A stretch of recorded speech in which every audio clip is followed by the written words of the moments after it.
Programa de opinión de producción nacional con elementos de lenguaje, salud, sexo y violencia que solo bajo la supervisión de padres, madres, representantes o responsables es apto para niños, niñas y adolescentes.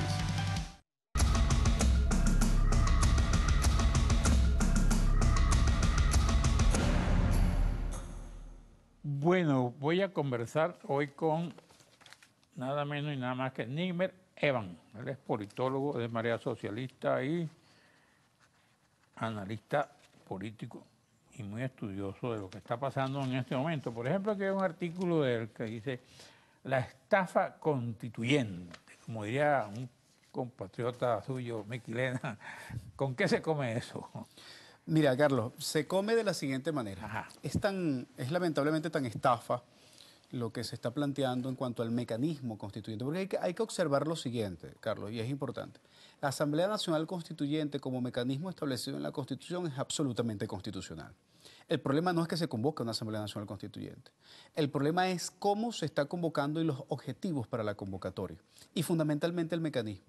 El hecho de que se niegue que hay que generar un referéndum para generar la convocatoria va en contraluz, va en contravía incluso de los mismos preceptos del presidente Chávez. Pero más grave aún, quise traerte una prueba de cómo el mismo gobierno, sus mismos pensadores, quienes reflexionan desde el gobierno, a través de este libro que se llama Venezuela y su gente, es el libro con que se da clases en 5º grado en el área de ciencias sociales en los colegios públicos.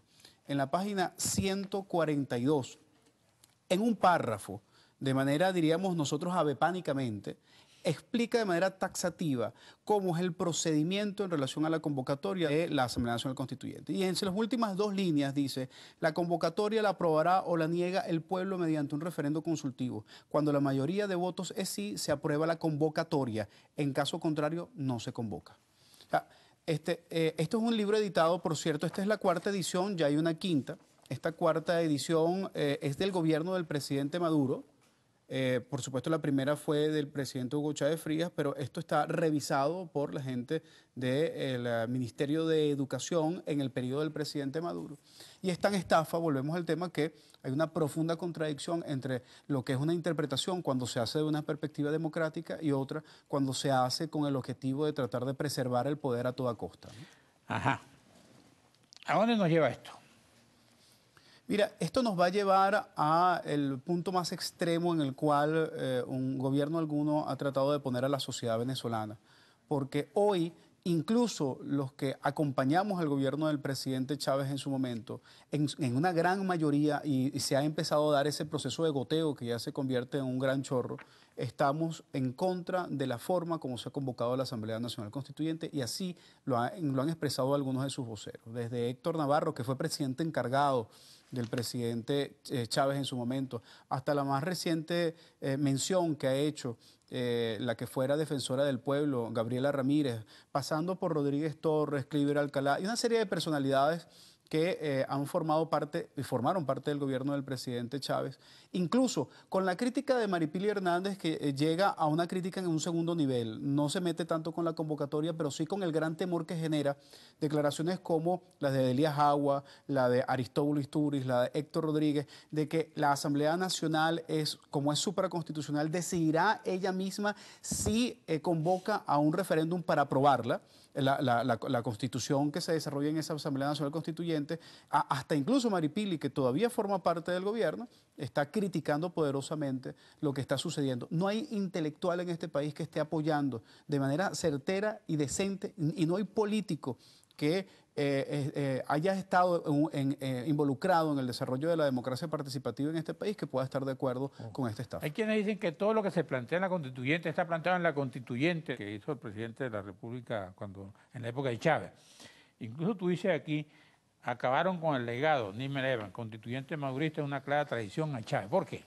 Mira, porque el presidente Chávez tiene, más allá de las especulaciones que se puedan dar en relación con su pensamiento o qué podría estar haciendo Chávez en una circunstancia como hoy, los precedentes son concretos desde el punto de vista histórico. Cuando él convocó para un proceso constituyente, él lo hizo a través de un referéndum revocatorio. la discusión fundamental sobre una Asamblea Nacional Constituyente era para plantear una nueva constitución. Además, él llegó con un proyecto en mano que puso a discutir al país en relación con ese proyecto. Hoy se dice que la Asamblea Nacional Constituyente no es para elaborar una nueva constitución. Hoy además no se convoca un referéndum para poder consultar al pueblo si efectivamente quiere una Asamblea Nacional Constituyente.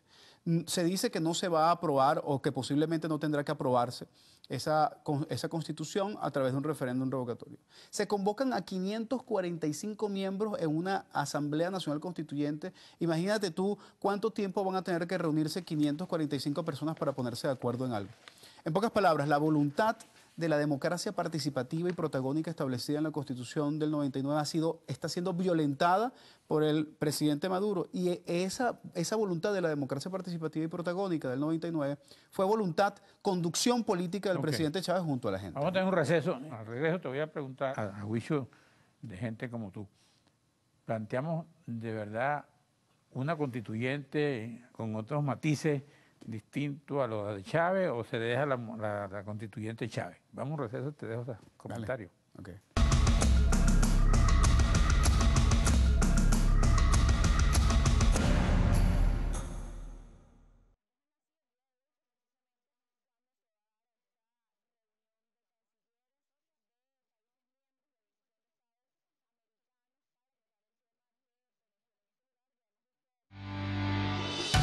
Estás viendo Regiones.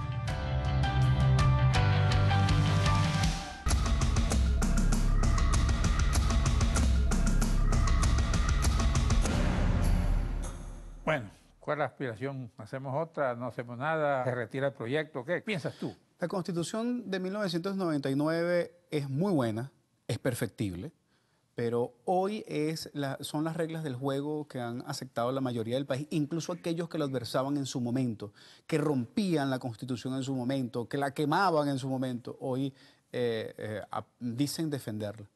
Creo que no necesitamos una nueva Constitución, Carlos, necesitamos una Constitución que se cumpla, que es distinto.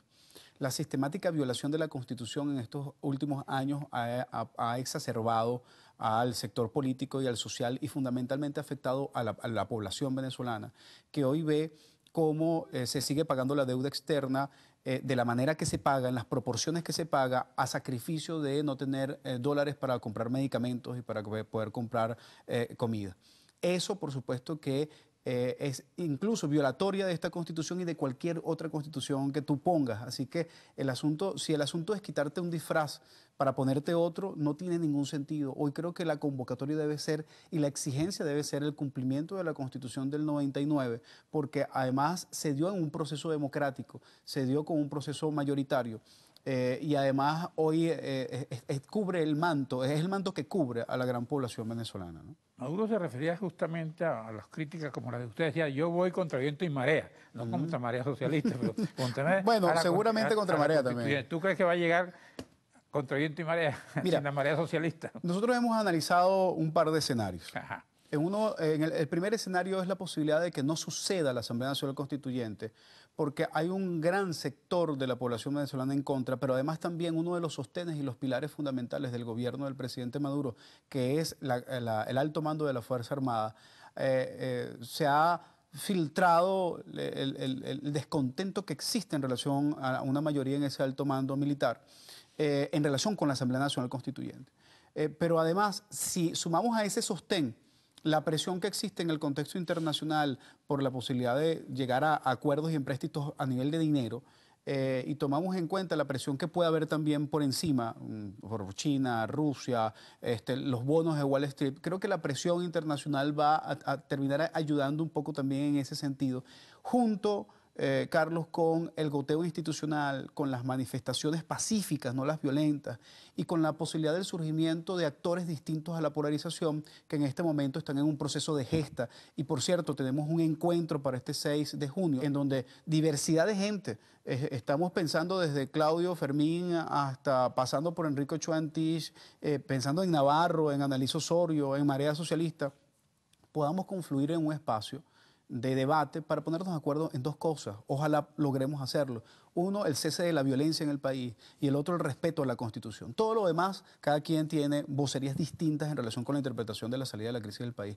Pero hoy necesitamos un espacio de un actor distinto a la polarización que force a la Mesa de la Unidad Democrática y al gobierno a restablecer un gran, no el diálogo, un gran diálogo que genere una negociación para la estabilización del país. El ministro de la Defensa decía dos cosas en estos días. Este no es un problema militar, un problema político. Y luego, antes había salido en cadena, casi en cadena nacional, a apoyar la constituyente.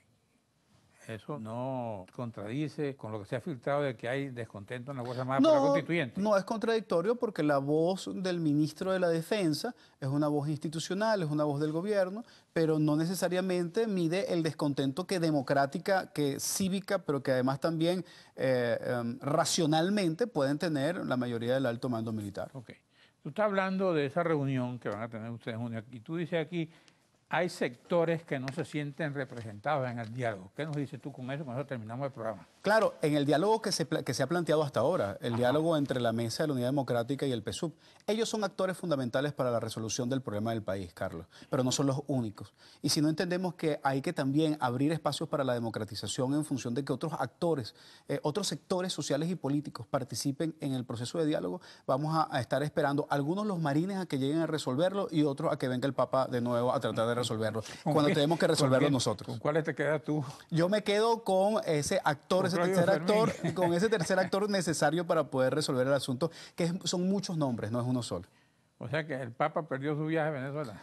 Nosotros, en su momento, nosotros lo advertimos, Carlos.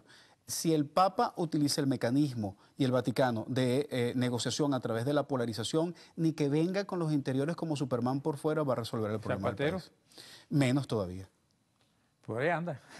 Ellos podrían ser facilitadores, pero no lo han logrado porque siguen tratando de resolver el problema entre el PSUV y la MUP. Que ni Zapatero ni el Papa, pues. No. Sino todo lo contrario. Como decía un compatriota tuyo. ¿Ah? Bueno, sí, un compatriota tuyo también. Gracias. Carlos, gracias a ti. Evan, gracias a usted, amigos televidentes. Nos veremos aquí mañana a esta misma hora.